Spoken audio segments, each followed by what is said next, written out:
If you're using an amplitude solution on your pedalboard, there's one device you need to bring your tone to the highest possible level, literally, and it's not an effect. This is the GI Steve. Building a pedalboard is a balancing act between tone and utility. Many guitarists focus so much on tone that they neglect the utility side of the equation. Not only does the board have to match the sounds you've designed it to do, it also has to interface with your guitar and the outside world. As a user of Line 6 devices which have balanced outputs, I have the option of using simple 1/4 inch to XLR adapters, but these don't have phantom power protection, and ever since I saw an iPod go up in smoke with a similar adapter, I've been quite paranoid about using adapters. I could use industry standard DI boxes which properly convert the signal from high impedance to low impedance with proper phantom power protection. Then, you have the issue of low output due to dropping down from line level to instrument level. Additionally, for most venues, DI boxes are always in short supply. Line isolators fill a gap in the amp modular market.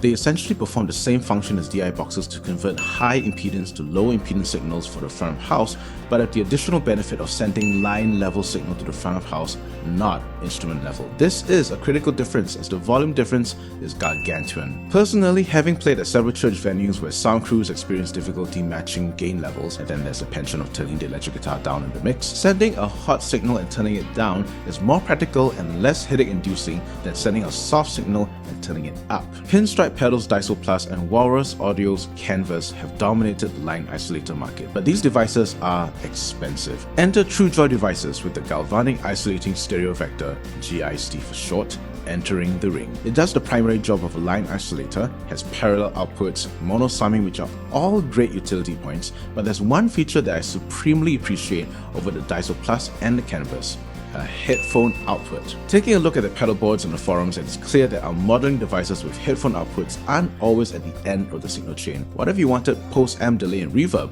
that headphone output isn't going to capture anything that's wired post-modular. Having the headphone output where the line isolator will be is an amazing feature to have, which I'll use for two things. Firstly, for silent board practice when I'm practicing on the road, and more importantly, as a diagnostic tool. What if you ran into a situation where there's no sound from a pedal board? Is it an issue with the front of house, or is it an issue with the board? Having the headphone output at the end of the signal chain can very quickly rule out if it's a board issue or a front of house issue, saving you headaches and giving yourself vindication that your pedal board is working fine. As this is an ongoing Kickstarter campaign, I don't have the unit in my hands to demo, but I firmly believe in what TrueJoy devices is doing, and you can help bring the project to life. You'll find a link in the description box below which will lead you to the campaign, and you can help make this project happen. Campaign perks are still up, so it's not too late to grab them. I'll introduce the company with their official blurb, which is pretty cool. TrueJoy Devices is a teeny tiny company trying to help the world one guitar pedal at a time. Since TrueJoy doesn't come from pedals, we partner with organizations supporting those in need. Sounds like a really cool company with a heart of gold. Let's help to push them over the finish line. Until next time, I'm Justin, and I'm all about worship guitar.